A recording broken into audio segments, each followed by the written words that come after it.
안녕하세요. 웹진 나비의 빈빈입니다.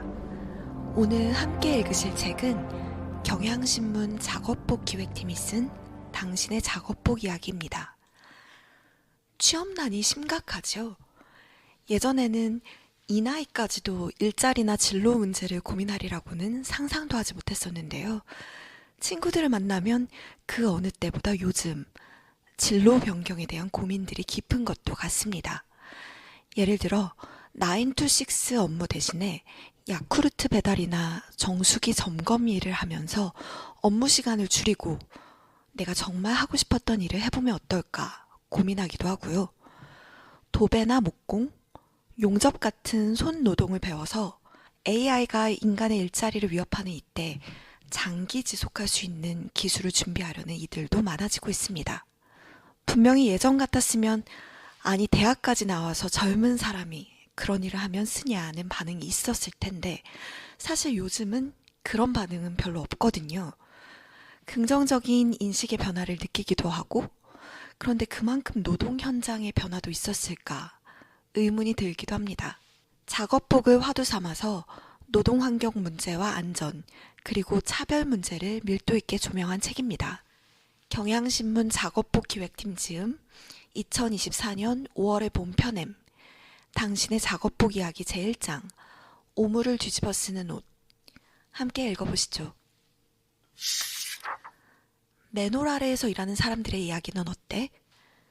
지하에서 일하는 사람들의 옷을 들여다보면 좋겠다는 의견이 나온 건 작업복 기획팀의 회의가 한창 진행되던 무렵이었다. 우리는 본격적인 취재를 시작하기 전부터 어떤 직업군을 통해 어떤 이야기를 할 수 있을지 함께 논의했다. 미나리를 재배하는 농사꾼의 작업복은 어떨까? 석탄 발전소에서 일하는 사람은 또 어떨까? 반대로 IT 직군 개발자처럼 복장 규정이 아예 없는 곳은? 세상 모든 일터가 다 튀어나오는 게 아닐까 싶을 때쯤 맨홀이라는 아이디어가 나왔다. 우리는 매일같이 보고 그 위를 걸어가지만 존재조차 잘 인식하지 못하는 구멍. 그 아래에서 일하는 사람들의 옷은 어떨까? 고민 끝에 하수 처리장으로 범위를 넓혀보기로 했다.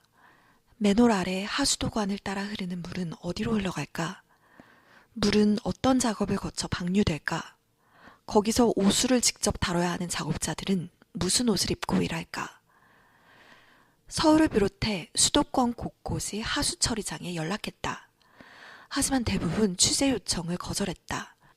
작업 환경이 좋지 않다 보니 언론에 그 모습이 드러나는 게 꺼려진다는 게 이유였다. 경기 하남시에 있는 유니온파크는 사진 촬영을 허락해준 유일한 시설이었다. 인터뷰와 사진 촬영을 포함해 총 3번을 다녀왔다. 하수 처리장에 처음 가던 날 나는 여벌의 옷을 챙겨갔다. 전화로 먼저 인터뷰했던 작업자 이승훈 씨가 옷에 냄새가 다 밴다. 정말 괜찮겠냐며 몇 번이나 물어왔기 때문이다. 화장실에서 옷을 갈아입고 그를 따라 하수 처리장에 내려갈 때도 그는 계속 내가 악취 때문에 고생할 것을 걱정하고 있었다. 그러면서 정작 본인은 덤덤했다.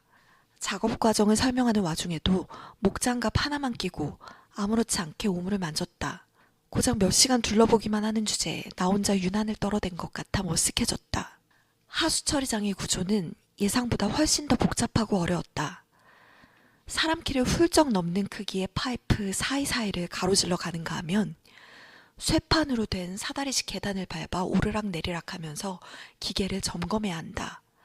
머릿속으로 그렸던 하수 처리장은 수조 정도였는데 실제로 본 공간은 거대한 기계실에 가까웠다. 물이 빠른 속도로 흘러가는 소리, 기계가 돌아가는 소음이 뒤엉켜 상대방의 말소리가 잘 들리지 않았다. 인터뷰를 제대로 하기 어려울 것 같아 걱정하던 와중에 한 공간 앞에서 발걸음이 멈췄다. 하수처리장 안에서도 가장 낮고 깊은 지하에 자그마한 사무실이 있었다. 하수처리 과정이 제대로 이루어지고 있는지 모니터를 통해 확인할 수 있는 곳이다. 물론 제대로 된 환기시설이 없고 소음도 크게 차단되지는 않는다. 그래도 작업자들에게는 소중한 휴게 공간이다. 문과 벽으로 나름 분리되어 있는데도 냄새가 너무 심해 1급 방진 마스크를 벗지 못하는 나를 보고 다른 작업자가 조금만 지나면 괜찮아진다고 말했다. 하지만 그렇지 않았다. 인터뷰를 하느라 1시간이 넘어가자 머리가 띵하게 아파왔다. 눈은 뻑뻑하고 입은 바짝 말라갔다. 이런 곳에서 도대체 어떻게 매일 일할 수 있을까? 왜 여기서 계속 일하는 걸까? 이런 질문이 저절로 튀어나왔다.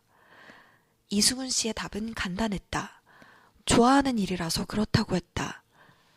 사람들이 쓴 더러운 물을 깨끗이 만들어 다시 강으로 돌려보내는 일. 아무도 알아보지 않지만 사람들의 생활과 건강에 영향을 미치는 일에 보람을 느낀다고. 시설이 환경이 안 좋다고 자꾸 가리고 숨기면 더 나빠지기만 한다. 우리가 무슨 일을 하는지, 이 일이 얼마나 보람차고 의미 있는 일인지 더 많은 사람들이 알아줬으면 좋겠다. 그래야 뭐라도 바뀐다. 작업복 기획 시리즈의 첫 시작을 연 하수처리 노동자 편은 이렇게 아무도 모르는 지하의 이야기를 지상으로 퍼올린다는 마음으로 썼다. 지하세계의 노동자. 경기 하남시에 있는 환경기초시설 유니온파크의 지하 하수처리장. 5월에 푸릇푸릇한 녹지대 아래로 엘리베이터를 타고 내려가자 지하 4층에선 마치 다른 세상처럼 후텁지근하고 눅눅한 공기가 훅 끼쳤다. 숨을 한번 들이마시자 너무나 익숙하지만 결코 적응하기 어려운 냄새가 코를 찔렀다. 온몸이 찌르르 떨릴 정도의 암모니아 냄새다. 나도 모르게 헙 하고 입을 다물자 하수처리 작업자 이승훈 씨가 옅게 웃었다. 오늘은 그래도 약한 편이에요. 원래 오수 찌꺼기 처리 작업 때 냄새가 정말 많이 나는데 마침 그 기계가 고장나서 평소엔 이 냄새의 몇 배인데요 뭘. 땅속 25m. 우리가 쓰고 버린 물을 처리하는 사람들이 있다. 휘황한 복합 쇼핑시설 스타필드와 신세계백화점에서 딱 횡단보도 하나만 건너면 갈 수 있는 하남 유니온파크는 지상에 전망대와 물놀이장, 풋살장이 꾸며져 있어 지역 주민들에게 인기가 많다. 하지만 이곳을 찾는 어느 누구도 그 아래 노동자가 있다는 사실은 알지 못한다. 이곳은 시민들이 매일 화장실에서, 목욕탕에서, 식당에서 쓰고 버린 물을 한강으로 방류하기 전 정화하는 시설이다. 이승훈 씨의 말 맞다나 똥물에 들어갔다 나오는 것처럼 더럽고 어렵고 위험하지만 이들은 수백만 시민의 건강과 안전을 위해 보이지 않는 곳에서 분투한다. 이날 이승훈 씨가 맡은 작업은 수조 청소였다. 폴리에스터 작업복 셔츠와 바지를 입은 그는 그 위에 부직포 재질의 방진복을 껴입고 마지막으로 헬멧을 쓴 뒤 가슴 장화, 어깨 장화까지 신었다. 어촌에서 갯벌 체험을 할 때 볼 수 있는 복장이었다. 기다란 장대가 달린 청소용 소를 들고 철제 계단을 밟아 수조로 내려가자 물은 그의 허리 아래에서 찰랑거렸다. 오디오북 신간지 1장 여기서 마칩니다.